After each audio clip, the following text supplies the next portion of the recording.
Welcome to my channel Bagish education. Bagish sir, উচ্চ মাধ্যমিক স্কুলে বাংলার শিক্ষক।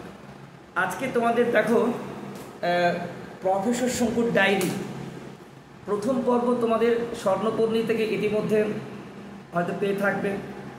যারা শুনতে ভালোবাসো গল্প, তাদের তো অনেকেই আমাকে মেসেজ করেছো যে আমি 9-এ না পড়লেও গল্প শুনে খুব ভালো লাগছে। তাদের ওয়েলকাম, তোমরা গল্প শুনতে থাকো। আর যারা নবম শ্রেণীর ছাত্রছাত্রী আছো, তারাও যদি পড়তে পড়তে ক্লান্ত হয়ে যাও, সেই সময় একটু হেডফোন নিয়ে যদি এগুলো শোনো, তাহলে তোমাদের কিন্তু পরীক্ষার ক্ষেত্রে ভীষণ কাজে লাগবে। কারণ কখনোই একটা না পড়তে ভালো লাগে না। যাই হোক, আজকে আমরা শুরু করছি স্বর্ণপর্ণী থেকে দ্বিতীয় পর্ব। যারা আমার পরিবারের সদস্য আছো, মোস্ট ওয়েলকাম। এখনও যদি কেউ সদস্য না হয়ে থাকে, তাহলে বলবো অবশ্যই চ্যানেলটিকে সাবস্ক্রাইব করো, লাইক করো, বেল আইকন অল ক্লিক করতে একদম ভুলে যাবে না, যাতে তোমাদের সমস্ত বিষয় পরীক্ষার আগে পৌঁছে যায়। চলো, আজকে নবম শ্রেণী বাংলা শঙ্কুর ডায়েরি স্বর্ণপর্ণী থেকে শুরু হচ্ছে তোমাদের দ্বিতীয় অধ্যায়। দেখো, আমরা যেটা বলে শেষ করেছিলাম সেটা দিয়ে শুরু করছি। কি দিয়ে?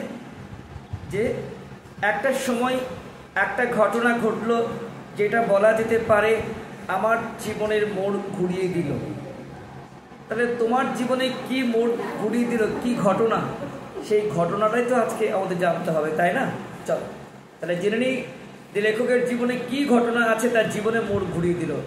এটা খুব বাস্তব। প্রত্যেক মানুষের জীবনে না একটা করে ঘটনা আছে, আর সেই ঘটনাটা তার জীবনটাকে এমন চেঞ্জ করে দেয়, সে ভাবতেই পারে না যে আমার জীবনে এত ভালো কিছু অপেক্ষা করছিল।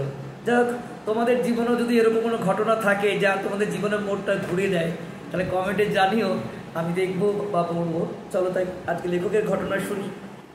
লেখক বলছেন, তখন আমি কলকাতায় আছি। প্রফেসরি কাজ নেবার মাসখানেকের মধ্যেই আমি ইংরেজি ভাষায় বিজ্ঞান বিষয়ক সর্বশ্রেষ্ঠ পত্রিকা নেচার এর গ্রাহক হয়েছিলাম। ভালো করে বোঝো তো, উনি কলকাতায় পড়ছেন, ইংরেজি ভাষা বিষয়ক একটা পত্রিকা নেচার। তোমরা তো এখন বর্তমানে ফেসবুকের অনেক বন্ধু করেছো না? অনেক বন্ধু তোমাদের আছে, ফেসবুক, ইনস্টাগ্রাম, অনেক বন্ধু বান্ধবী আছে। সেখানে তো এগুলো ছিল না। তাহলে বন্ধু বান্ধবী হবে কোথায়? পত্রিকার মাধ্যমে। আমরা ছোটোবেলায় ওই পত্র পত্রিকার পেপারে ঠিকানা লিখতাম, আর বিদেশে প্রচুর বন্ধু হতো, তাদের মধ্যে পত্র মিতালি হতো, সুন্দর সুন্দর কথা লিখতাম, সেও লিখতো, অনেক বন্ধু বান্ধবী। ঠিক আছে, সে ঠিক আছে। তো নিজেকে নিয়ন্ত্রণ করে পত্র লেখা কোনো খারাপ নয়। আমার জীবনেও প্রচুর বন্ধু ও বান্ধবী সবই ছিল, আর তোমাদের জীবনে থাকবে তো স্বাভাবিক। তো এটা খুব বাস্তব। আমার স্কুল, কলেজ, ইউনিভার্সিটি সমস্ত জীবনে যেমন ছিল, তেমন কিন্তু পত্রিকার মাধ্যমে কিন্তু আমার অনেক ফ্রেন্ড সার্কেল ছিল। তো সেই জায়গা থেকে বলছি, আমরা নেচার বলে একটা পত্রিকা আছে, সেই পত্রিকার মধ্যে অনেক দেশ বিদেশের প্রচুর বন্ধু হয়েছিল লেখকের। এই পত্রিকায় জীবতত্ত্ব সম্বন্ধে একটা চমৎকার প্রবন্ধ আমি লেখক জেরোমি স্যান্ডার্সকে তার বাসস্থান লন্ডনে একটা চিঠি লিখি। তো বিদেশে এক বন্ধু জেরোমি স্যান্ডার্স, তার বাসভবনে আমি একটা চিঠি লিখেছি জীবতত্ত্ব সম্পর্কে। নেচারের লেখক পরিচিতিতে বলা হয়েছিল, ভালো করে বোঝো আমার বন্ধুটি কেমন। স্যান্ডার্স কেমব্রিজ থেকে বায়োলজি পাস করে বেরিয়েছে। আন্দাজে মনে হয় আমারই বয়সী হবে, লেখকের বয়সী। তোমরা জানো যে তোমাদের যদি ডিগ্রিটা কেমব্রিজ থেকে হয়, কেমব্রিজ এখন বাংলাও পড়ানো হচ্ছে, ইতিহাসও হয়, ওখানে ডিগ্রি করলে কিন্তু ভীষণ দাম, তোমাদের সারা পৃথিবী ডাক পাবে। তা উনি বায়োলজি করেছে কোত্থেকে? কেমব্রিজ থেকে। আন্দাজে তারই বয়সী। তখন বিলেতে চিঠি যেতে জাহাজে লাগতো 18 দিন, আর প্লেনে লাগতো 8 দিন। ভাবো, এখন হ্যালো বললি কথা, আর তখন একটা চিঠি এখান থেকে মেদিনীপুর যেত 3 দিন পরে, বাঁকুড়া যেত 2 দিন পরে। এখন হ্যালো বললি কথা হয়ে যায়। তো তখন বিদেশে যেত, ভালো করে শোনো, 18 দিন লাগতো জাহাজে, আর প্লেনে লাগতো 8 দিন। আমি এয়ারমেলে লিখেছিলাম যাতে তাড়াতাড়ি পৌঁছে যায়, মানে প্লেনের জন্য। স্যান্ডার্সের উত্তর এলো 19 দিন পর, অর্থাৎ সেও এয়ারমেলে লিখেছে, তাতেও এত সময় লেগে গেল। সে যে আমার চিঠি পেয়ে খুব খুশি হয়েছে তা নয়, সে নাকি চিঠিতে এক বিরল বিদগ্ধ বৈজ্ঞানিক মনের পরিচয় পেয়েছে। আমার মধ্যে বৈজ্ঞানিক সত্তা, আমি নাকি সায়েন্টিস্ট, এরকম ভাবছে। সে স্কলাইনেসে জানিয়েছে তার জন্ম হয় ভারতবর্ষের পুনা শহরে, আছে বিদেশে, কিন্তু ইন্ডিয়াতে জন্ম, পুনাতে। আমার ঠাকুরদা 32 বছর ইন্ডিয়ান আর্মিতে ছিলেন। ঠাকুরদা মানে কি? দাদু। আমি অবশ্য 7 বছর বয়সে বাবা মার সঙ্গে ইংল্যান্ডে চলে আসি, কিন্তু 7 বছরের স্মৃতি আর ভারতবর্ষ আর ভারতবাসীর ওপর টান আমার অম্লান রয়েছে। অর্থাৎ অনেক মানুষ আছে আমেরিকায়, তো আমি জানি একটা বাঙালি পাড়া আছে, বিরাট দুর্গাপুজো হচ্ছে, ঢাক যায়, ব্রাহ্মণ যায়, প্লেনে করে সবাই যায়, ভিসা তৈরি হয়ে গেছে মোটামুটি, এখান থেকে প্রচুর প্রচুর যায়। তো যাই হোক, ওইখানে কোনো বাঙালি যদি বন্ধুত্ব করো, সে কিন্তু কন্টিনিউ তোমার সঙ্গে কথা বলতে থাকবে। চিঠি লেখালেখি চলল, এবং তৃতীয় চিঠিতে স্যান্ডার্স লিখল, যদিও আমাদের দুজনের বয়স 25, আমি বিশ্বাস করি না যে এই বয়সে পত্র বন্ধু হওয়া যায়। তখন বন্ধু মানে পত্রের মাধ্যমে বন্ধু হতো। তুমি আমার মতে সাই দাও কি না সেটা জানার অপেক্ষায় রইলাম, যে বন্ধুত্বের জন্য কি বয়স লাগে? না। 25 বছর বয়স কেন, 50, 60, 70, 80, যে কোনো বয়সে বন্ধুত্ব হয়, বন্ধুত্বের কোনো বয়স নেই। চিঠি লেখা তাহলে হলো। আমি স্বভাবতই স্যান্ডার্সের প্রস্তাবে রাজি হলাম। আমরা ফ্রেন্ড রিকোয়েস্ট পাঠাই, অ্যাকসেপ্ট তুমি করতেও পারো, নাও পারো, আবার বাতিলও করতে পারো, কিন্তু ওদের মধ্যে গ্রহণ হয়ে গেল। পরস্পরকে ছবি পাঠানো হলো, দেখতে পাচ্ছি না তো। অপ্রতিহতভাবে চলতে লাগলো এয়ারমেলে চিঠি যাওয়ার আশা। লন্ডনে আমার কোনো বান্ধবী, আমি ইন্ডিয়ায় আছে, বন্ধু হতেই পারে, মেলে তার বাই পোস্টে তার চিঠি এলো, তার ছবি দেখলাম, ছবি দেখে যদি পছন্দ হলো আমি অ্যাকসেপ্ট করলাম, আর যদি মনে হয় না আমার পছন্দ নয় তাহলে আমি গ্রহণ নাও করতে পারি। শুধু বললাম একটা ছবি পাঠা, বন্ধুত্ব করবো কিন্তু তো ছবি দেখতে পারি। যাই হোক, এরকম ব্যাপার ছিল। পত্র মিতালি বলে এটাকে। মাস আষ্টেক চলার পর হঠাৎ আমার একটা চিঠির পর 1 মাস পেরিয়ে গেল, স্যান্ডার্সের উত্তর এলো না। আসলে এগুলো একটা বলা যায় জীবনে বেঁচে থাকার যেমন রসদ, একটা বন্ধুর ফোন না এলে, মেসেজ না এলে অনেক সময় ছটফট করে মন, তেমনি চিঠি না এলেও তাই হয়। 1 মাস হলো কোনো চিঠি নেই। ঠিক করলাম আরও 2 সপ্তাহ দেখে আমি টেলিগ্রাম করব। টেলিগ্রাম কিন্তু ভয়ঙ্কর জিনিস, অনেক খরচা হয়। স্যান্ডার্স চাকরি করে না সেটা জানি, সে এখন জীববিদ্যা নিয়ে রিসার্চ করছে, পড়াশোনাই করছে। স্টুডেন্ট লাইফে বন্ধুত্ব হয়েছিল, উচ্চশিক্ষা অর্জন করছে। 7 দিনের মাথায় হঠাৎ বিলেত থেকে চিঠি এলো, খামের উপরে হাতের লেখা। এটা কিন্তু স্যান্ডার্সের নয়। আমি লেখাতে বুঝতে পেরেছি এটা কোনো মহিলা। চিঠি খুলতে মনে পড়ে গেল স্যান্ডার্স লিখেছিল সে গত বছর বিয়ে করেছে, তার স্ত্রীর নাম ডরোথি। স্যান্ডার্সের স্ত্রীর নাম ডরোথি। চিঠি করে দেখি, হ্যাঁ, এই চিঠির লেখিকা ডরোথি বটে, কিন্তু এ কি? এ তো সুসংবাদ নয়, এ দুঃসংবাদ। তোমাকে খবরটা জানাতে আমার মনের কি অবস্থা হচ্ছে সেটা বোঝাতে পারবো না, লিখেছে ডরোথি। ঠিক আছে,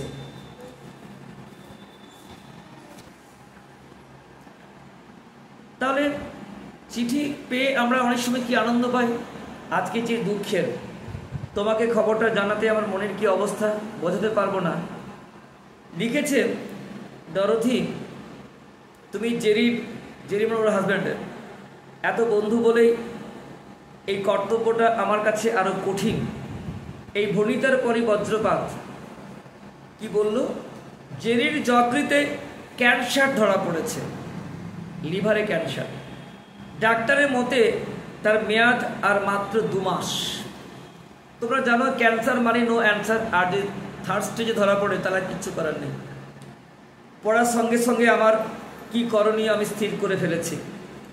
10টা মিরাকিউরালে বড়ি সেদিনই এয়ারমেলে পাঠিয়ে দিলাম ডরথির নামে, সঙ্গে চিঠিতে কাতর অনুরোধ, এই পার্সেল পাওয়া মাত্র তুমি তোমার স্বামীকে 2টো বড়ি খাইয়ে দেবে। 2 দিন যদি কাজ না হয় তাহলে আরও 2টো, এইভাবে 10টা বড়ি তুমি শেষ করে ফেলতে পারো। যেই মুহূর্তে মনে হবে বড়িতে কাজ দিয়েছে তখনই আমাকে টেলিগ্রাম করে জানাবে, নালে জানি লাভ নেই। 1.5 মাস কেটে গেল, কোনো খবর নেই। ভাবছি ওষুধটা খেয়ে মরে গেল না তো, তাহলে আবার আরও বদনাম হবে। ক্যান্সারে কি তাহলে মিরাকিউরাল এবার কাজ করে না? আমি যে নাম দিয়েছিলাম সর্বরোগনাশক বড়ি, তাহলে তো ওষুধের নামটা পাল্টাতে হবে, সব রোগে কাজ করছে না। আমি ততদিন গিরিডিতে ফিরে এসেছি পুজোর ছুটিতে। স্যান্ডার্সের কাছে আমার 2টো ঠিকানায় ছিল। এখন কখন আমি গিরিডি থাকি, কখন কলকাতা থাকি, ও সেটাও জানতো, তাহলে ও সেটাও ভুল করবে না। কালী পুজোর আগের দিন দরতিকে একটা টেলিগ্রামের খসড়া করে অত্যন্ত বিষণ্ণ মনে সেটাই চোখ বুলোচ্ছি, এমন সময় দুঃখী ব্যস্ত বলল, আমি টেলিগ্রাম করেছি, টেলিগ্রামে কোনো অ্যান্সার নেই। ভাবলাম টেলিগ্রাম করলাম, তাতেও অ্যান্সার এলো না। এমন সময় আমার চাকর দুঃখী বলল, একজন সাহেব এক্ষুনি ট্যাক্সি থেকে নামলেন। বলার সঙ্গে সঙ্গে দরজায় কড়া নাড়ার শব্দ। আমার বাড়িতে ঢুকে প্রথমে বৈঠকখানা পড়ে, দরজা করে দেখি একটি স্বর্ণকেশ মানে গোল্ডেন কালারের চুল, শ্বেতাঙ্গ পুরুষ, সাদা ফর্সা পুরুষ, ঠোঁটের কোণে হাসি নিয়ে দাঁড়িয়ে। ফটো বিনিময় হবার জন্য আমরা পরস্পরের মুখ চিনতাম, তাই আমি আর থাকতে না পেরে স্যান্ডার্সকে জড়িয়ে রুদ্ধ কণ্ঠে বললাম, তুমি বেঁচে আছো? আমি ভেবেছিলাম তুমি মারা গেছো। 2 মাস টাইম ছিল। ততক্ষণে আমরা দুজনে ঘরে ঢুকে এসেছি। দুঃখী স্যান্ডার্সের হাত থেকে সুটকেস নামিয়েছে। এবার স্যান্ডার্স আমার পিঠে 2টো চাপড় মেরে ধপ করে একটা সোফায় বসে পড়ে বলল, তা যে আছি সে তো দেখতেই পাচ্ছ, কিন্তু সত্যি করে বলো তো, এটা কি কোনো ভারতীয় ভেলকি? লন্ডনের ডাক্তারি মহলে তো হইচই পড়ে গেছে। কি ট্যাবলেট তুই পাঠিয়েছিলে আমাকে? আমার তো ওটাই জানতে ইচ্ছে করছে। আমি দুঃখীকে কফি করতে বলে স্বর্ণপর্ণের ঘটনাটা আদ্যপান্ত পুরোটা স্যান্ডার্সকে বললাম। স্যান্ডার্স সবটুকু শুনে কিঞ্চিত অভিমানে শুনে বলল, এমন একটা ঘটনা তুমি একদিন তোমার পত্র বন্ধুর কাছে লুকিয়ে রেখেছ? আমি সত্যি কথাটা বললাম। আমার ভয় হয়েছিল তুমি আমার কথা বিশ্বাস করবে না, ফলে হয়তো আমাদের মধ্যে একটা ব্যবধান এসে যাবে। ক্যান্সারের ওষুধ যেখানে কেউ বের করতে পারে না, আমি একটা ট্যাবলেট দিয়ে হয়ে যাবে, তুমি তো হাসতেও পারো। তাই বলিনি, আমি কাজে দেখাই। ননসেন্স, মানে বোকা কোথাকার। তোমার চিঠিতে যেটা সবচেয়ে বেশি প্রকাশ পায় সেটা তোমার চিন্তাধারা, স্বচ্ছতা এবং গভীরতা। আমি তোমার কথা বিশ্বাস করব না, এটা হতে পারে। কি নাম তোমার ওষুধের বলো? সংস্কৃতের নামটা তো তোমায় বলেইছি, আমার দেওয়ার নামটা মিরাকিউরাল। ব্রাভো ব্রাভো বলে উঠল স্যান্ডার্স, এর চেয়ে ভালো নাম আর হতেই পারে না। তা আশা করি তুমি এই ওষুধের পেশেন্ট নিয়েছো। পেশেন্ট মানে কি? কি কি ফর্মুলা আছে ওষুধে লেখা থাকবে, এত ফসফরাস, এত আয়োডিন, সমস্ত লিখতে হবে। আমি না বলতে স্যান্ডার্স বলো না, এসব কিছু নেই। যখনই না বলি স্যান্ডার্স সোফা থেকে ছেড়ে 3 ইঞ্চি লাফিয়ে উঠে বলল, আর ইউ ম্যাড? তুমি কি বুঝতে পারছো না যে এই ওষুধ তোমাকে কোটিপতি করে দেবে? আমি একটু হেসে বললাম, সেটা আমি হতে চাই না স্যান্ডার্স। বৈভবের প্রতি কোনো আকর্ষণ আমার নেই।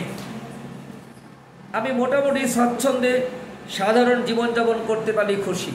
আমার প্রচুর টাকা ইচ্ছে নেই, শুধু খেয়ে পড়ে ভালো করে থাকতে পারি যথেষ্ট। স্যান্ডার্স সোফার হাতলে চাপড় মেরে বলল, ড্যাম ইট শঙ্কু, বোকা তুমি। এর জন্য নোবেল প্রাইজ পেতে পারো। তুমি জানো কত বড় সম্মান তোমার জন্য অপেক্ষা করছে? না স্যান্ডার্স,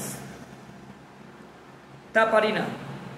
তুমি তো শুনলে এই ওষুধের ব্যাপারে আমি যদি কিছু করে থাকি সেটা এই কাজটাকে খুঁজে বের করা, আর এটাও সম্ভব হয়েছে কারণ আরেকজন নির্দেশ দিয়েছিল বলে। এর যে গুণ সেটা প্রকৃতির অবদান। আর তাহলে তুমি প্রাইজ দেবে কাকে বলো? বেশ, তো প্রাইজের কথা নয়, ছেড়েই দিলাম, কিন্তু খ্যাতি বলে তো একটা জিনিস আছে। তুমি কি এই সম্পর্কে উদাসীন? মিরাকিউরেল যে একমাত্র তোমার কাছে আছে আর কারণ নেই, সেটাকে তুমি অস্বীকার করতে পারবে? ক্যান্সার পর্যন্ত ওষুধ ছেড়ে গেছে, তাতেই বোঝা যাচ্ছে এই ওষুধের ক্ষমতা কতটা। পৃথিবীর সবচেয়ে শক্তিমান ওষুধের সত্ত্বাধিকারী একমাত্র তুমি। তোমাকে দেশ বিদেশে লোক চিনবে না। তার জন্য তুমি আমাকে কি করতে বলো? আমার প্রস্তাব হচ্ছে তুমি আমার সঙ্গে লন্ডনে চলো। আমার মিরাকিউরেল কিওরের কথা শুনে শুধু ডাক্তারি মহলে নয়, বৈজ্ঞানিকদের মনে তুমুল আলোড়ন চলছে। তারা তোমাকে দেখতে চায়, তোমার মুখ থেকে এই ওষুধের কথা শুনতে চায়, আর যেটা জানতে চায় সেটা হলো এই ওষুধের উপাদানের মধ্যে এমন কি থাকতে পারে যার ফলে এত তেজ, রোগ জীবাণুনাশক, এত শক্তি। এর কেমিক্যাল অ্যানালাইসিস করিয়েছো তুমি ওই ফর্মুলাটা? না। তাহলে সে কাজটা তোমাকে লন্ডনেই করতে হবে। উপাদানগুলি জানতে পারলে কৃত্রিম উপায়ে ল্যাবরেটরিতে এই ওষুধ তৈরি করে বাজারে ছেড়ে দেওয়া যেতে পারে। ভেবে দেখো সেটা মানুষের মনে কতটা ভরসা পাবে। তাই বলছি তুমি চলো আমার সঙ্গে। আধুনিক বিজ্ঞানে ঘাঁটি যে এখন পশ্চিমে, ওয়েস্টার্ন কালচার মানে আমেরিকা, ইউরোপ, এ তো তুমি জানো। আর বৈজ্ঞানিক হিসেবে তো তোমাকে একবার বিলেত যাওয়া প্রয়োজনও আছে। অগত্যা স্যান্ডার্সের প্রস্তাবে সাই দিতে হলো। সত্যি বলতে কি, বিদেশ যাবার বাসনা আমার অনেক দিন থেকেই পোষণ করছি, ইচ্ছে আছে। আর সেটা যে এত তাড়াতাড়ি চলে আসবে আমি ভাবতেই পারিনি। কলকাতায় গিয়ে 7 দিনের মধ্যে যাবার সব ব্যবস্থা হয়ে গেল। 25শে অক্টোবর 1937 বোম্বাই থেকে পি&, কোম্পানির জাহাজ SS এথিনা তে লন্ডন রওনা দিলাম। জাহাজটার নাম SS এথিনা। 16 নভেম্বর পোর্টসমাউথ বন্দরে জাহাজ থেকে নেমে ট্রেনে এলাম লন্ডনের ভিক্টোরিয়া স্টেশনে। সেখান থেকে টিউব অর্থাৎ পাতাল রেলে চড়ে গেলাম হ্যামস্টেড। একমাত্র আমাদের কলকাতাতেই প্রথম পাতাল রেল বা মেট্রো রেল আছে। এই হ্যামস্টেডেই উইলবি রোডে স্যান্ডার্সের বাড়ি। স্যান্ডার্সের চিঠিতে আগেই জেনেছিলাম তার বাড়িতে স্ত্রী থাকেন, আর থাকেন তার বাবা এবং তার মা। বাবার নাম জোনাথন স্যান্ডার্স, লন্ডন ইউনিভার্সিটির ইতিহাসের প্রফেসর। আমাদের দেখে সকলের মুখে খুব হাসি। স্যান্ডার্সের মা আমাকে বুকে জড়িয়ে ধরে বললেন, তুমি জেরিকে মৃত্যুর হাত থেকে উদ্ধার করেছ। এই ঋণ আমরা কোনোদিন শোধ করতে পারবো না। দোতলা বাড়ি, একতলাতেই গেস্ট রুমে আমার জায়গা হলো। আমরা পৌঁছেছিলাম সন্ধ্যা 6টা হবে। 8:30টায় ডিনার। এরা দেখলাম এখানে বলে সাপার। টেবিলে স্যান্ডার্স তার প্ল্যানটা বলল, কাল সকালে তোমার বডির কেমিক্যাল অ্যানালাইসিস বন্দোবস্ত করব, তারপর তোমার বক্তৃতার জন্য জায়গা ঠিক করে খবরের কাগজে বিজ্ঞাপন দেব জনসাধারণকে জানাবার জন্য। অবশ্য আমার কিছু চেনা ডাক্তার এবং বৈজ্ঞানিকের আমি আলাদা করে টেলিফোন করে খবরটা জানিয়ে দেব। বিজ্ঞপ্তিতে কি বলবে আমি জিজ্ঞেস করলাম। নামে তো কেউ চিনবে না আমাকে। স্যান্ডার্স নির্দ্বিধায় বলবো সর্বরোগনাশক, যুগান্তকারী ড্রাগ, মিরাকিউরেল আবিষ্কর্তা, ভারতীয় বিজ্ঞানী প্রফেসর টি শঙ্কু তার আবিষ্কর্তা সম্পর্কে বক্তব্য রাখবেন। আমি বললাম, সর্বনাশ, আমি যে কোনোদিন নিজেকে আবিষ্কারক করে প্রচার করতে পারবো না, সে যে মিথ্যে কথা বলা হবে। স্যান্ডার্স ধমকে শুনে বললেন, আরে আলারে, আবিষ্কারক? তুমি আবিষ্কার নয় কেন বলছো শঙ্কু? যে গাছের উল্লেখ শুধু প্রাচীন সংস্কৃত ডাক্তারি শাস্ত্রে পাওয়া যায়, কাশির এক সাধু ছাড়া, যে গাছ কেউ কোনোদিন চোখে দেখেনি, সেই গাছের সন্ধানে ঘোড়ার পিঠে চড়ে 6500 ফুট উঁচুতে উঠে পাহাড়ের গায়ের গভীর জঙ্গলে নিজের জীবন বিপন্ন করে কে গিয়েছিলে? সেটা তুমি আবিষ্কারক নও, যারা দেশ আবিষ্কার করতে পারে আবিষ্কারক নয়। তুমি না আর কেউ বলো?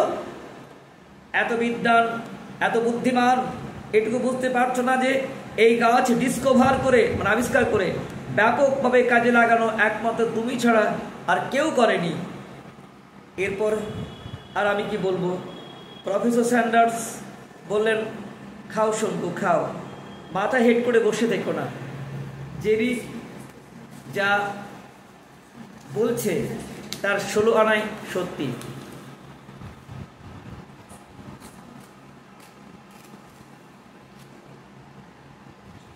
নিজের যেটুকু প্রাপ্য সেটা আদায় করে নেওয়াটাই বিচক্ষণ ব্যক্তির কাজ। তোমার যা ক্ষমতা আদায় করে নিতে হবে। এই ব্যাপারে বিনয় প্রকাশ আমি মোটেই সমর্থন করি না। পরদিন সকালে স্যান্ডার্স বলল, তোমাকে আর আমার সঙ্গে টানবো না, এক কাজ করো, তুমি আমার স্ত্রী ডরথির সঙ্গে একটু বেরিয়ে এসো। কত উদার দেখতে পেয়েছ? নিজের স্ত্রীকে ছেড়ে দিচ্ছে বন্ধুর সাথে বেড়াতে। আমাদের দেশে হলে কত সন্দেহ না করতো, ছাড়তোই না, পিছনে পিছনে হয়তো ছুটতো। তো নিজের স্ত্রীকে বন্ধুর সঙ্গে বলছে ঘুরে এসো, একটু কমফোর্টেবল বোধ করবে, আমি থাকলে একটু অস্বস্তি বোধ করবে, যাও দুজনে ঘুরে এসো। এরা অনেক উদার। একটা স্বামী একটা স্ত্রী যখন পাই না তখন বিরাট বা পেয়ে গেলে একঘেয়েমি লাগে, মনে একটা চেঞ্জ দরকার আছে, একটা বন্ধুত্বের চেঞ্জ আছে, এর মধ্যে এনার্জিটি বাড়ে, খারাপ কিছু না। হাই সোসাইটি আবার এরকম বলে নাইট ডিউটি ছাড়া বিয়ে করবো না। এরকম একটা নাটক আমি কাল করছিলাম, পুজোর সময় করবো। একটা জায়গায় একজন নায়িকা বলছে যে আমি তোমাকে বিয়ে করতে পারি, কিন্তু তোমাকে নাইট ডিউটি আছে, যদি নাইট ডিউটি হয় বিয়ে করবো না। মানে কেন? না একঘেয়েমি ভালো লাগে না, মানে একটু অন্য বন্ধুর সঙ্গে গল্প করবো। এটা নাকি আজকের কালচার। তা দেখতে হচ্ছে বিদেশের কালচারটা। ডরথি নিজের স্ত্রীকে ছেড়ে দিচ্ছে অন্য বন্ধুর সাথে, তাই ডরথির সঙ্গে হামস্ট্রেটে একটু হাওয়া খেয়ে এসো, সঙ্গে আমি থাকবো না, তোমরা দুজনেই ঘুরে এসো। আর এখান থেকে 10 মিনিট হাঁটা পথ, সেখান থেকে পারলে একটু কবি কিডসের বাড়িটা দেখে আসবে। এটা কিন্তু সত্যিকার ভালো দিক, অন্য খারাপ দিক নয়, যে অর্থে তোমরা ভাবছো সেটা নয়। কিন্তু হ্যামস্টেড হিটের কথা আগেই শুনেছিলাম। এটা একটা বিস্তীর্ণ ঘাসে ঢাকা অসমতল ময়দান, তার উপর দিয়ে হেঁটে চলেছি ডরথি আর আমি। নভেম্বর মাস, ঠান্ডা বেশ জবরদস্ত। ডরথি যে অতি বুদ্ধিমতী মেয়ে সেটা ওর সঙ্গে 5 মিনিট কথা বলে বুঝে নিয়েছি। সেও কেমব্রিজের ছাত্রী, ইকোনমিক্সে গ্র্যাজুয়েট।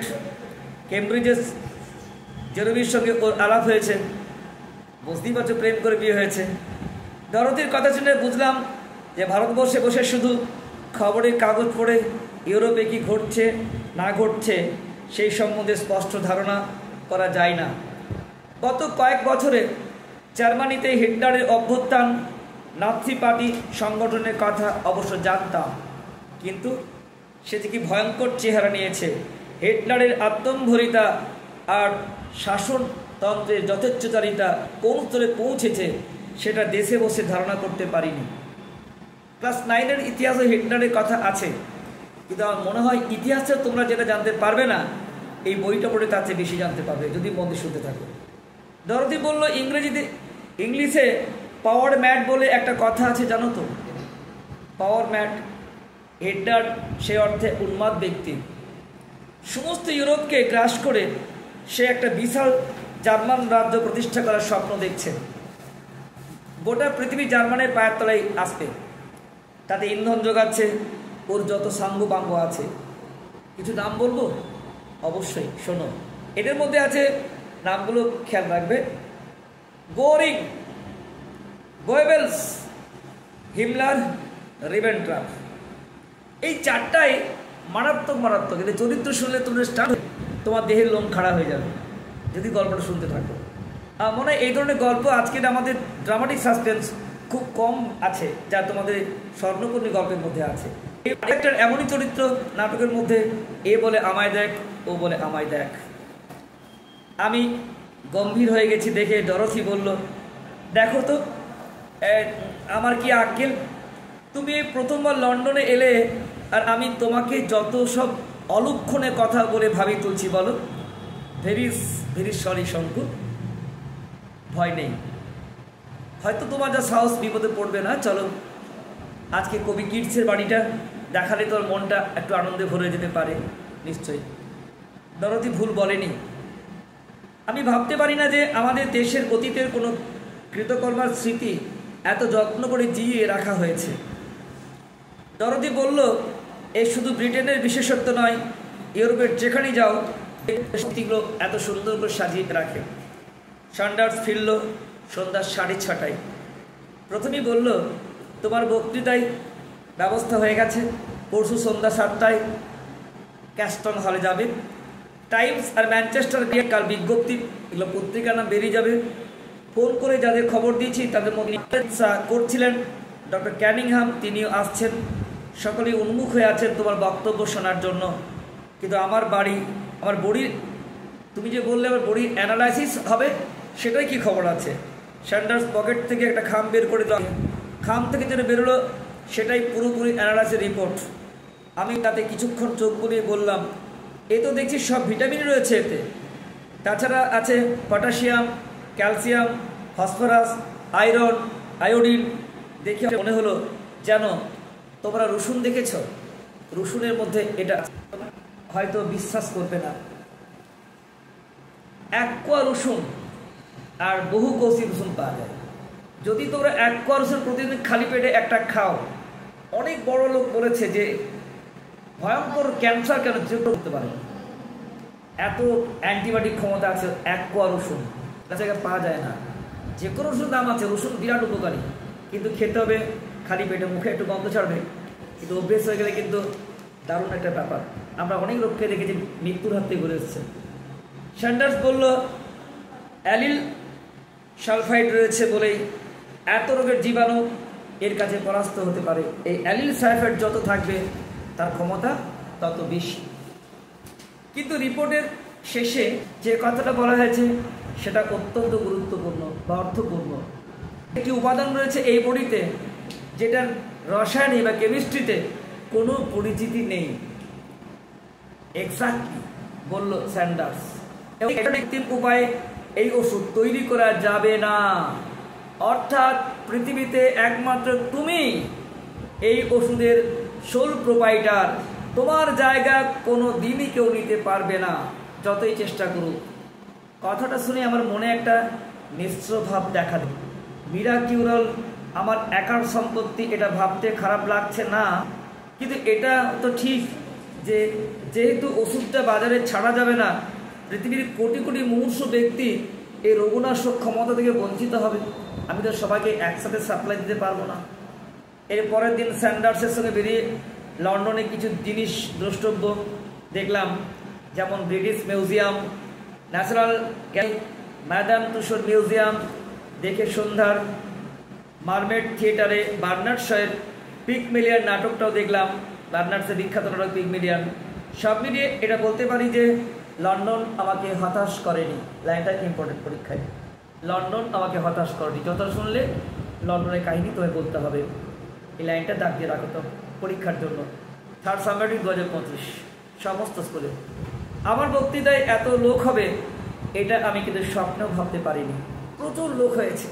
স্যান্ডার্স আমার সঙ্গে মঞ্চে উঠে মাইক্রোফোনের সামনে দাঁড়িয়ে আমার পরিচয় করিয়ে দিলেন। স্যান্ডার্সের অধ্যাপক রেমন্ড ক্যারুথার্স মিটিংয়ের চেয়ারম্যান ছিলেন। স্যান্ডার্স আগেই তালিম দিয়ে রেখেছিলেন। তিনি brilliant young Indian scientist professor শঙ্কু সম্বন্ধে 2-4 কথা বলার পর আমার পালা এলো। 20 বছর বয়স থেকে ছাত্র পড়াচ্ছি বলে বক্তৃতার ব্যাপারে আমার কোনো অস্বস্তি বোধ ছিল না। বিশেষ করে দেখবে যারা টিচার, যারা মন থেকে পড়াতে পারে, যারা হুবহু বই থেকে পড়া, যারা কিছু বলতে পারে, তাদের যে কোনো বক্তব্য রাখতে যতক্ষণ খুশি বক্তব্য রাখতে পারে। আমি অনেকদিন ছাত্র পড়াচ্ছি, যার জন্য আমার বক্তব্য রাখাটা আমার কাছে কোনো সমস্যা নেই। অনেকে ভয়ে বুক কাঁপে মাইকে লাগিয়ে।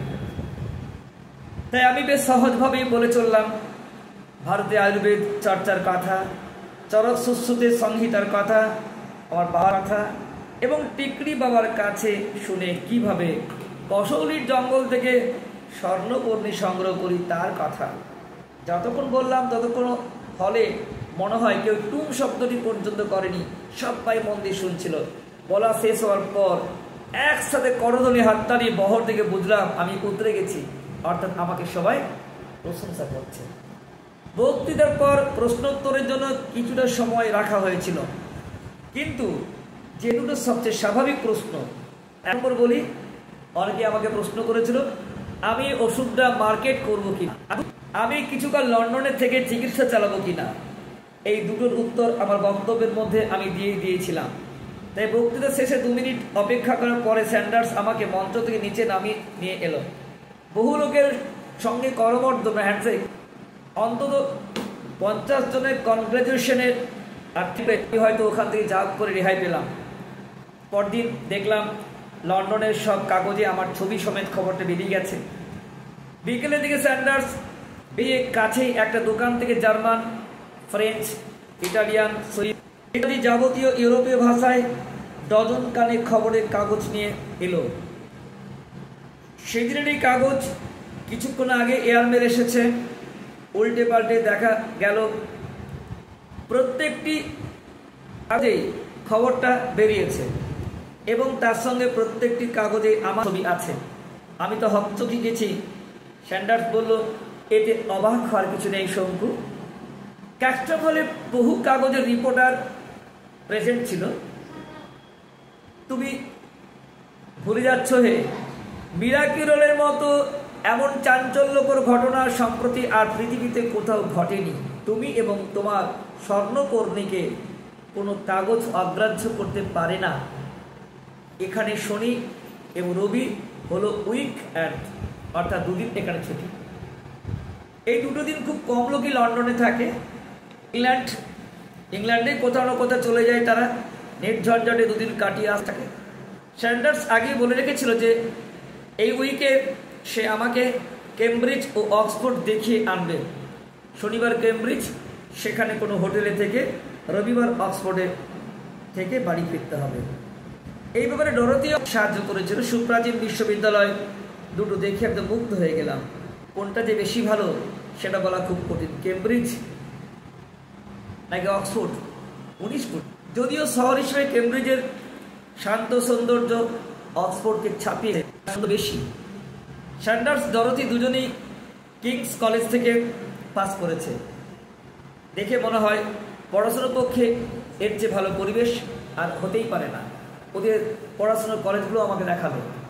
রবিবারে 4:30টায় বাড়ি ফিরে সদর দরজাতে ঢুকতেই মা ব্যস্তভাবে আমাদের দিকে এগিয়ে এলেন। শঙ্কুর সঙ্গে দেখা করার জন্য একটি বিদেশি যুবক। এখান থেকে কিন্তু ড্রামাটিক সাসপেন্স।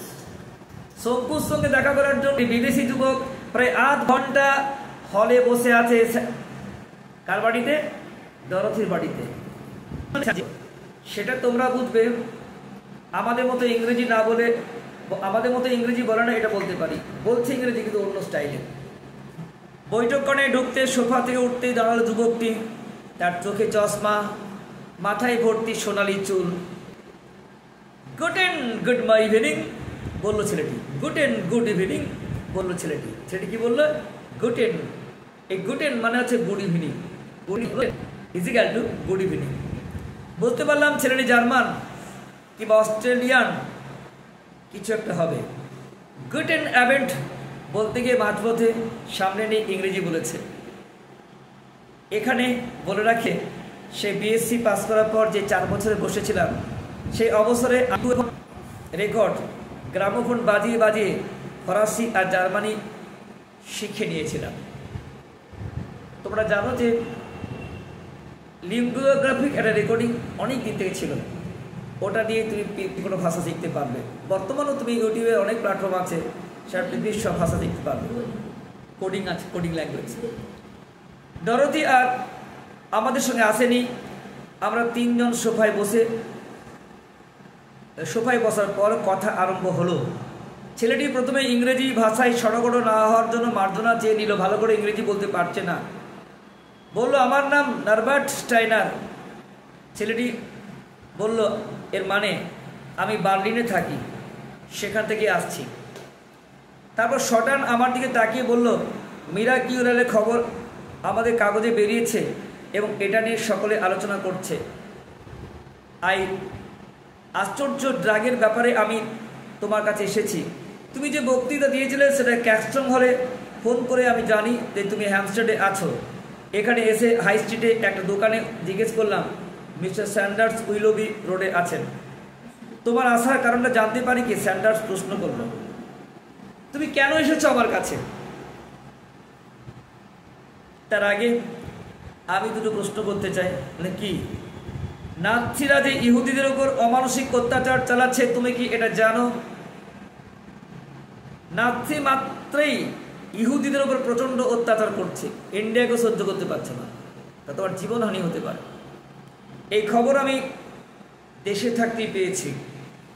হিটলারের ধারণা ইহুদিরা বহুদিন থেকেই জার্মানির নানা রকম ক্ষতি করে আসছে, সুতরাং তাদের উৎখাত না করতে পারলে জার্মান তার পূর্ব গৌরব ফিরে পাবে না।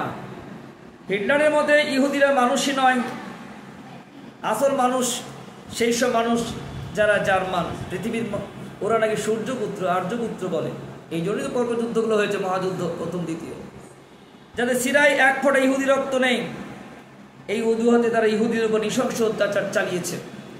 অথচ জার্মানির জ্ঞানী গুণীদের মধ্যে যাদের স্থান সবচেয়ে উপরে তারাই ইহুদি। এই জার্মান দেশে সবচেয়ে জ্ঞানীগুণী ব্যক্তি প্রত্যেকে ইহুদি, আর ইহুদি হত্যাকাণ্ড চলেছে বহুদিন। স্যান্ডার্স বলল আমরা এই অত্যাচারের কথা জানি, ইতিহাসেও পড়েছি, খবরও পড়েছি। এটা বাদ দিয়ে তোমার দ্বিতীয় প্রশ্ন বলো। তোমরা হাইনরিক স্টাইনারের নাম শুনেছ? হাইনরিক স্টাইনার, এই নামটাও তো আমার চেনা।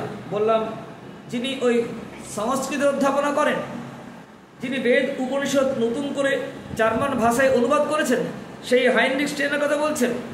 হ্যাঁ, বলল নরবার্ট স্টাইনার, আমি তার কথাই বলছি। তিনি তোমার কে হন? বাবা, বার্লিন বিশ্ববিদ্যালয়ের উনি সংস্কৃত অধ্যাপক ছিলেন। আমাদের পুরোটাই সংস্কৃত যা ছিল সব ওখানে জার্মান ভাষায় বেদকে অনুবাদ করে দিয়েছেন। ওর ছেলে এসেছে। বার্লিন বিশ্ববিদ্যালয়ের সংস্কৃত অধ্যাপক ছিলেন। নাৎসিরা জার্মানির সব বিশ্ববিদ্যালয় থেকে ইহুদিদের তাড়িয়ে দিয়েছে। আচ্ছা, তুমি কি গেস্টাপোর নাম শুনেছ? এই নামগুলো কিন্তু ডরোথি আগেই বলে দিয়েছিল। হ্যাঁ, এই নামটা আমার জানা।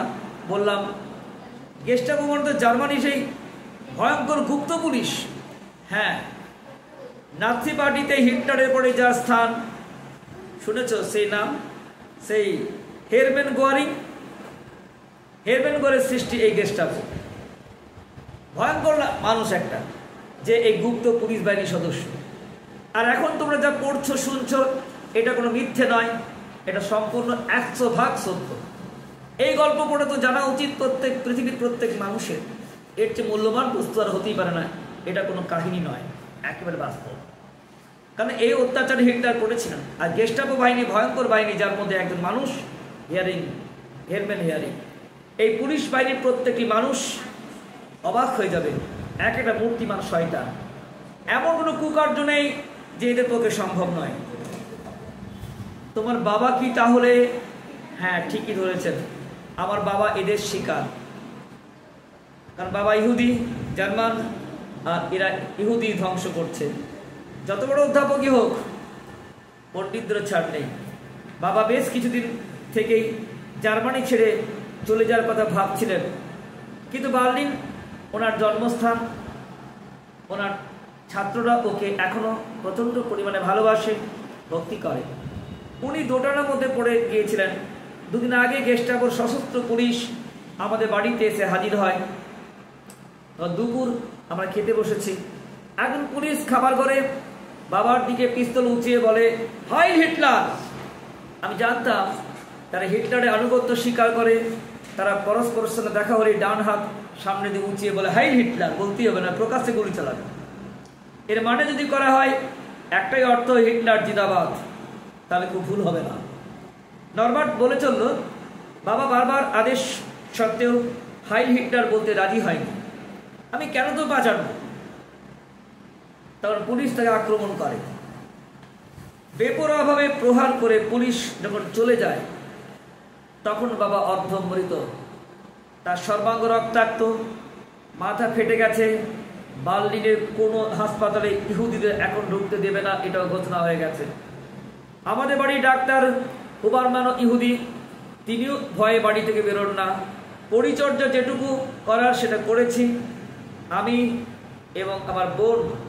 কিন্তু বাবা যে রয়েছেন, বাবা এখন ভুল বকছেন, গায়ে জ্বর পড়ে যাচ্ছে, তাতে মনে হয় না তিনি আর। কাগজে আমি প্রফেসর সবু আর মিরাকুলের কথা পড়লাম। নরবার্টের কাতর দৃষ্টি এলো আমার দিকে ঘুরে। এক, যদি আপনি বাবাকে বাঁচান। স্যান্ডার্স বলল, তুমি কি প্রফেসরকে বার্লিনে নিয়ে যেতে চাইছো? না হলে বাবা বাঁচবেন না মিস্টার স্যান্ডার্স। আর বাবা হচ্ছে সত্যিকারে ভারত প্রেমিক। আমার বাবা ভারতবর্ষকে ভালোবাসে, 7 বার ভারতবর্ষে গেছেন, বলেছেন সংস্কৃত ভাষার ঐশ্বর্য আছে। আজকে পৃথিবীর সব ভাষার জন্ম সংস্কৃত থেকে, মাতৃগর্ভ। এই সংস্কৃত ভাষার ঐশ্বর্য যেমন আছে, তেমন ঐশ্বর্য কোনো ভাষার নেই। আমি টাকা নিয়ে এসেছি, কাল দুপুরে হেস্টন থেকে বার্লিনের প্লেন ছাড়বে বলে, প্লেন ছাড়বে 11:30টায়, বিকেল 4:30টায় বার্লিনে পৌঁছে যাব। আমাদের বাড়িতে থাকবেন প্রফেসর। আমি আর 2 দিন পরে ওনাকে প্লেনে তুলে দেব, ওর 1 পয়সা খরচ লাগবে না। কিন্তু নিরাপত্তার কি ব্যবস্থা হবে? আমার নিরাপত্তা? ভারতবাসীর ওপর তো নাৎসিদের কোনো আক্রোশ নেই, বলল নরবার্ট। ওর কোনো ক্ষতি হবে না, এ আমি জোর দিয়ে বলি। কিন্তু কোনো ভারতবাসী যদি ইহুদিদের সাহায্য করে, তাহলে ছেড়ে দেবে না। তা সেটা কি আজ করবে স্যার? এটাই প্রশ্ন। আচ্ছা, ডাক্তার তো উচিত নয়, জীবন ডাক্তার উচিত নয়। স্যান্ডার্স কয়েক মুহূর্ত চুপ করে বলল, তোমার বাবাকে কি দেখলে? তোমার বাবাকে দেখলে ইহুদি বলে বোঝা যায়? তা যায়। ওর কি চুল কালো? হ্যাঁ।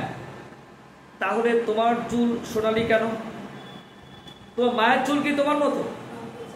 না, মায়ের চুলও কালো ছিল, উনি মারা গেছেন 5 বছর আগে।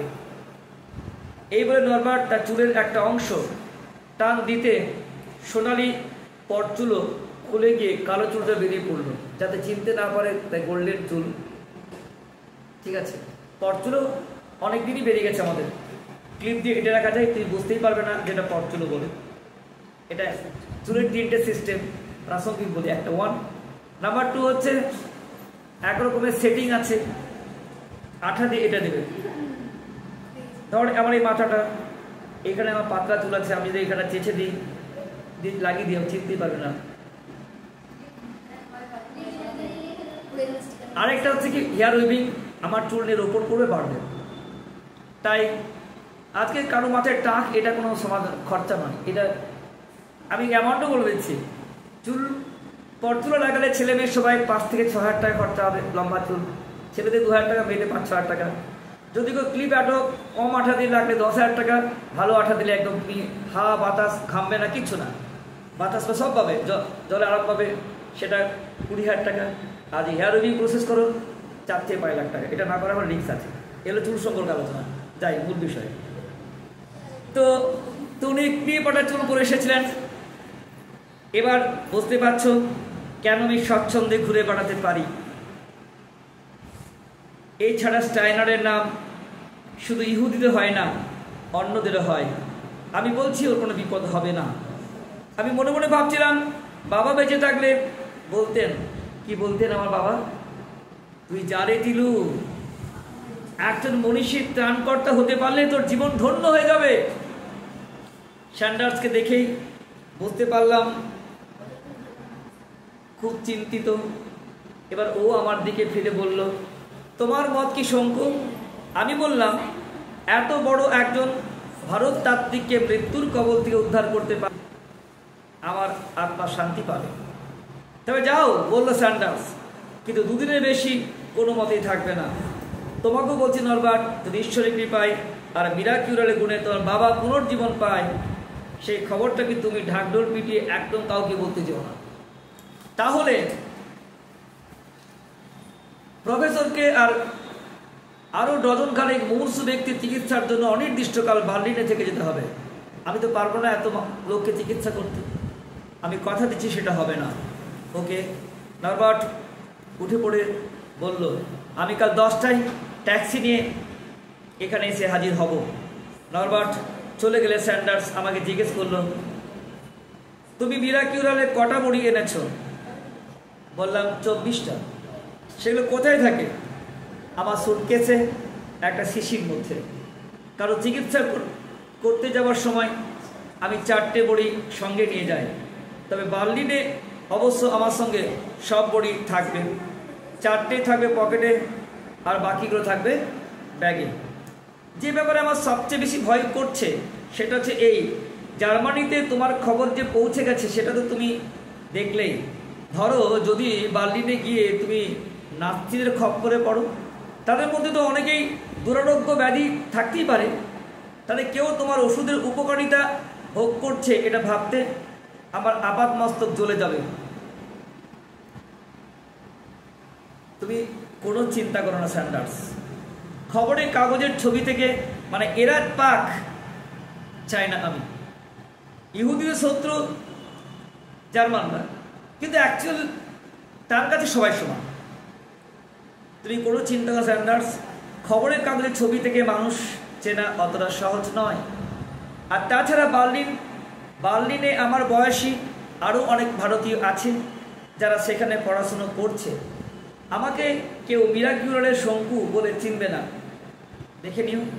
স্যান্ডার্স একটা দীর্ঘশ্বাস ফেলে বলল, ঠিক আছে, তবে এটা জেনো যে তুমি ফিরে না আসা পর্যন্ত আমার স্বস্তি নেই। স্যান্ডার্স একটা জীবতত্ত্ব বিষয়ক পত্রিকার জন্য একটা প্রবন্ধ লিখছিল। বলল, যাও তুমি আর ডরোথি আবার একটু ঘুরে এসো। কোনো বিশেষ জায়গায় যাবার দরকার ছিল না, তাই ডরোথি আর আমি হ্যামস্টেডে এদিক ওদিক ঘুরে এলাম। একটা রেস্টুরেন্টে বসে কফি খেতে খেতে ডরোথি বলল, আমার জার্মানি আর জার্মান যাত্রার উপর একটা ঘৃণা ধরে গেছে।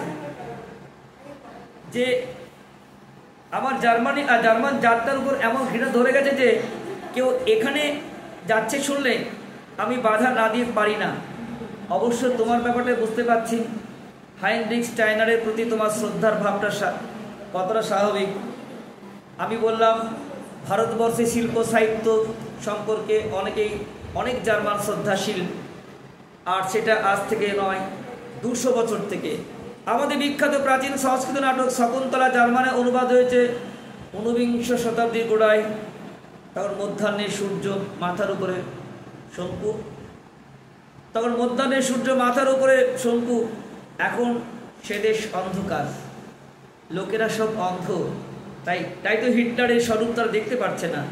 ডিনারের পর বৈঠকখানে বসে কফি পান গল্প গুজব করে আমার ঘরে চলে গেলাম জিনিসপত্র গুছিয়ে নিতে। সুটকেসটা সবে বিছানার উপর তুলেছি, এমন সে দরজায় ঠোকা পড়ল।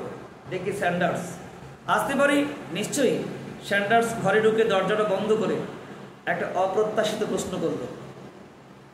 কি বলল? আগ্নেয়াস্ত্র ব্যবহারের অভ্যেস আছে তোমার? মানে গুলি করতে পারো? গুলি মানে? তুমি কি পিস্তল বন্দুকের কথা বলছো? হ্যাঁ হ্যাঁ, পিস্তল বন্দুকের বলছি। পারো চালাতে? আমাকে বলতেই হলো এই অভ্যেসটা আমার একদম নেই। তবে সত্যি কথা বলতে কি, 8-10 বছর বয়সে আমার গুলতি, রাবারে গুলতি দিতে আমি এমন মারতাম না, একজন টাই করে লোকের মাথায় পাঠিয়ে দিতাম। খুব টিপ ছিল। সাধারণত এই বয়সে ছেলেরা গুলতি দিয়ে ওই পাখি টাখি মেরে একটু লাফালাফি করেই থাকে আর কি। তবে আমি কিছু মারি টারি নিই আর কি। ছেলেবেলা থেকে রক্তপাত জিনিসটা আমি একদম পছন্দই করি না। আমি তাই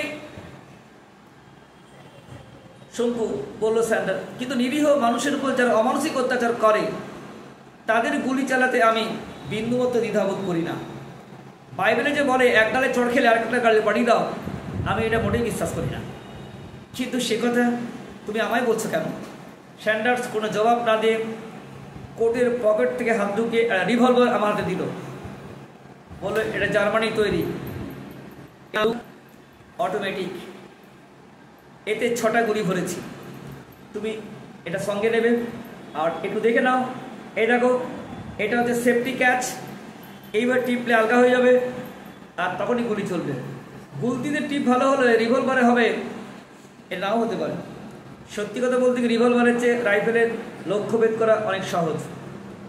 কিন্তু কেউ যদি তোমার কাছে অর্থাৎ পয়েন্ট ব্ল্যাক রেঞ্জে দাঁড়ায়, তাহলে তার দিকে ত্যাগ করে রিভলভার চালালে কিছু ঘালতে হবে নিশ্চয়ই, অতএব হাত বাড়াও। অগত্যা রিভলভারটা নিয়ে নিলাম। আমি রোগা পটকা 5 ফুট 7 ইঞ্চি মানুষ হলেও শরীরে কিন্তু আমার শক্তির কোনো অভাব ছিল না। এর কারণ আমার বাবা। পুষ্টিকর খাওয়া দাওয়া আর নিয়মিত ব্যায়াম করা, এই দুটোর জন্যই আমার দায়ী বাবা। আজকাল বড় বড় জেট প্লেন করে পৃথিবী থেকে 30-35 হাজার ফুট উপরে, ফলে জানলা দিয়ে নিচের দিকে চাইলে প্রায় কিছুই দেখা যায় না। যে প্লেনে নরবার্টের সঙ্গে বার্লিনে যাচ্ছিলাম, তাদের 4টা প্রপেলার রয়েছে, আর সেটা অনেক নিচ দিয়ে ওড়ার ফলে ঘর বাড়ি, রাস্তাঘাট, ক্ষেত খামার সবই দিব্যি দেখতে পাচ্ছিলাম। ভারী মনোরম পরিচ্ছন্ন দৃশ্য। শীতকাল বলে সবুজের একটু অভাব, এক এক জায়গায় দেখছি বরফ জমে আছে। বিকেলে যথাসময়ে আমরা বার্লিনে এয়ারপোর্টে এসে নামলাম। তখন অবশ্যই এয়ারপোর্টে কথাটা চালু হয়নি, বলা হতো এয়ারড্রাম আমাদের বিষ্ণুপুরে আছে, যেখানে আমি আছি। আজকের তুলনায় অনেক ছোট শোনা গেছিল এখানে নাকি বিমান নামতো, আবার চালু হতে পারে, কিন্তু বন্ধ হয়ে আছে। তা আজকের তুলনায় ছোট, তা আজকের মতোই নানা নিয়মকরণের মধ্যে চলতে হয়। একটা কাউন্টারের পিছনে হৃষ্টপুষ্ট জার্মান বসে যাত্রীদের পাসপোর্ট চেক করছে। নরবার্ট আর আমি লাইনে দাঁড়িয়েছি। 10 মিনিটের মধ্যে কাউন্টারের সামনে পৌঁছে গেলাম। নরবার্ট আমার পিছনে, কাজে আমাকে আগে পাসপোর্টটা দিতে হলো। সেই সঙ্গে একটা হলুদ কার্ড দেবার নিয়ম ছিল, যাতে কতগুলো নির্দিষ্ট জায়গায় নাম, কোন দেশের মানুষ, বার্লিনে কদিন থাকবো, কোথায় থাকবো, কেন এসেছি, সব লিখতে হলো প্লেনে বসেই। ইন্সপেক্টর কার্ডটায় চোখ বুলোতে একবার চশমার উপর দিয়ে আমাদেরকে দেখেও নিলেন।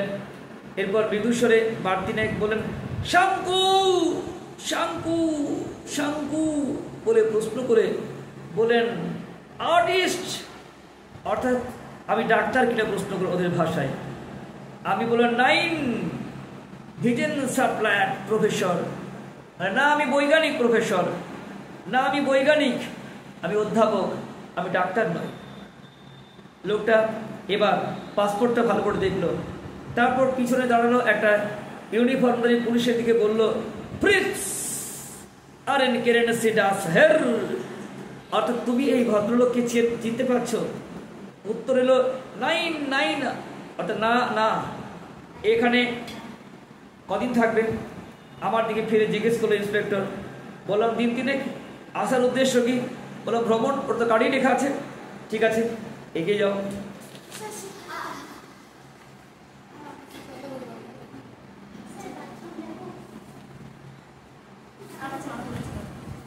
তাহলে যতই বলে এগিয়ে যাও, আসতে হয় পিছিয়ে, কারণ ধৈর্য তোমাদের শেষ।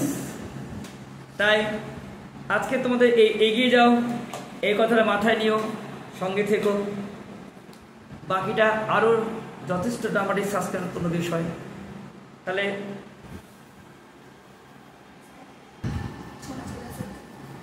আজকের আলোচনা তোমাদের এখানেই শেষ করলাম।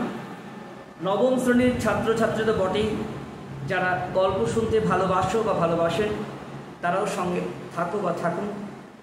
আর অবশ্যই যাবার আগে একটাই কথা বলতে চাই, যে একটু তোমরা কমেন্টে প্লিজ মন্তব্য করবে একটু ভালো দেখে, আর প্রিয় বন্ধু ও বান্ধবীদের মধ্যে অবশ্যই শেয়ার করবে। আর যারা আমার সদস্য আছো, তারা আর দরকার নেই, যারা সদস্য হতে পারোনি তারা অবশ্যই সাবস্ক্রাইব করবে। বেস্ট অফ লাক, দেখা হচ্ছে পরের ভিডিওতে।